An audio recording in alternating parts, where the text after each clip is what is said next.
আমরা একটু সাইলেন্ট হয়ে আমরা যাবো। জি জি,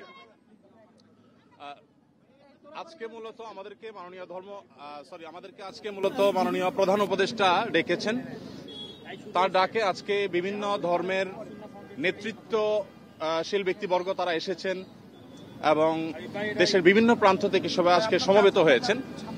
আমরা বাংলাদেশের মানুষ কেমন আছি, বিশেষ করে আমাদের অন্য ধর্মাবলম্বী যারা আছেন মুসলিম ছাড়া, তারা কেমন আছেন, তারা তাদের সেই অবস্থা ব্যক্ত করেছেন। তো আমরা লক্ষ্য করেছি যে এখানে আমাদের মধ্যে আলহামদুলিল্লাহ চমৎকার ধর্মীয় সম্প্রীতি বজায় আছে। সেটিকে সামনে আরো কিভাবে ভালোভাবে ধরে রাখা যায় সেজন্য আজকে আমরা কথা বলেছি, সবাই মন খুলে সবাই যার যার মতামত ব্যক্ত করেছেন। মাননীয় প্রধান উপদেষ্টা মহোদয় তিনি আমাদের কথাগুলো খুব মনোযোগ দিয়ে শুনেছেন এবং তিনি বলেছেন যে একটি সুন্দর সম্প্রীতির বাংলাদেশ, যে বাংলাদেশে কোনো ভয় থাকবে না, সেটি গড়বার জন্য তারা কাজ করছেন।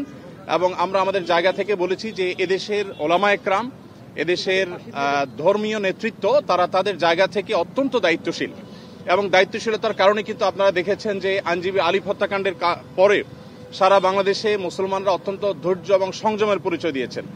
বিগত সরকারের শেষের দিকে আপনারা দেখেছেন ফরিদপুরে 2 জন মসজিদের নির্মাণ শ্রমিককে অত্যন্ত নির্মমভাবে অন্য ধর্মাবলম্বীরা হত্যা করার পরও গোটা দেশের মুসলমানরা অত্যন্ত সংযমের পরিচয় দিয়েছেন। আমরা এটিকে যেমন সাধুবাদ জানিয়েছি, ঠিক তেমনিভাবে এটিকে ধরে রাখবার জন্য সংগ্রাম চালাচ্ছি।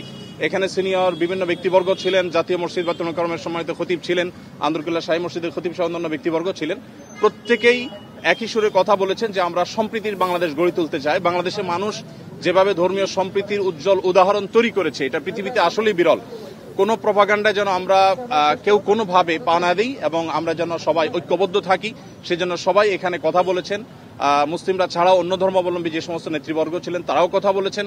তো আমরা আশা করছি যে একটা সম্প্রীতির বাংলাদেশ যেটি ইতোমধ্যে আলহামদুলিল্লাহ আছে, সেটিকে আরো ভালো জায়গা আমরা নিয়ে যেতে পারবো এবং পৃথিবীর কাছে উজ্জ্বল উদাহরণ হিসেবে আমরা দাঁড় করাতে পারবো।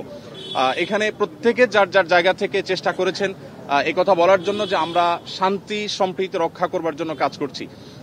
আমরা 5 আগস্টে লাইভে এসে প্রত্যেকে যার যার জায়গা থেকে আমরা সবাই কিন্তু মানুষকে সজাগ থাকার, সতর্ক থাকার এবং সংযমী থাকার, ধৈর্যশীল থাকার জন্য আমরা আহ্বান করেছি এবং আলিফ হত্যাকাণ্ডের পরও আমরা প্রত্যেকে যার যার জায়গা থেকে মানুষকে সংযমী থাকার আহ্বান করেছি।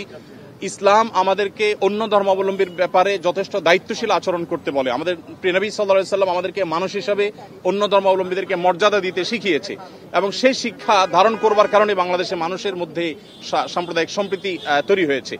আমরা আমাদের আশেপাশের বিভিন্ন জায়গা থেকে সাম্প্রদায়িক সম্প্রীতির যে নাসিহা শুনে থাকি, উপদেশ শুনে থাকি, সেই সমস্ত জায়গায় যখন দেখি যে সংখ্যালঘুরা নির্যাতিত হচ্ছে, আঘাতপ্রাপ্ত হচ্ছে এবং দলে দলে তাদের উপাসনাগুলো ভাঙা হচ্ছে, আমার মনে হয় সেই জায়গাটাতে আমাদের মনোযোগ দেওয়া দরকার। আমাদের দেশে সংখ্যালঘু ভাইরা তারা নিরাপদ আছেন, আজ নিরাপদ থাকবেন, তাদেরকে নিরাপদ রাখবার জন্য আমাদের সরকার যেমন কাজ করছে, ধর্মীয় নেতৃত্ব তারা তাদের জায়গা থেকে কাজ করছেন।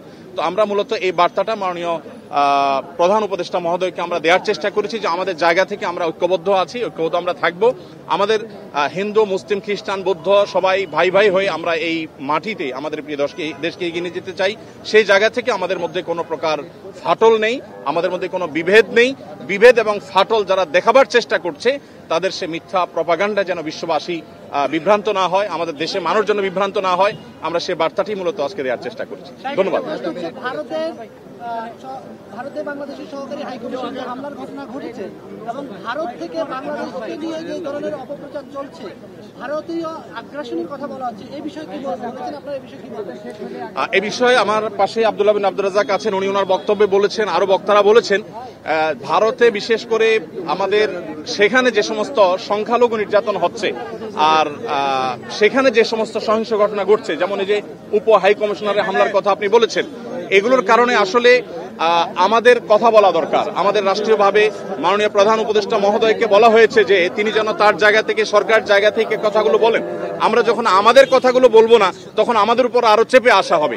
এই কালচার থেকে বেরিয়ে আসার জন্য আমাদেরকে আমাদের অধিকারের কথা বলতে হবে। আমরা আজকে সেখানে যে আক্রান্ত হয়েছি কলকাতাতে, তার বাইরে যে মুসলমানরা আক্রান্ত হচ্ছেন সেখানে, সেগুলো নিয়ে আমাদের কথা বলতে হবে। তাহলে সেক্ষেত্রে হয়তোবা এই যে আজকে যে পরিস্থিতি আমরা মুখোমুখি হচ্ছি, যে আজকে আমাদের উপরে চাপিয়ে দেওয়া হচ্ছে মিথ্যা প্রপাগান্ডা, সেটা থেকে আমরা উত্তরণের পথ হতে খুঁজে পাবো। জি,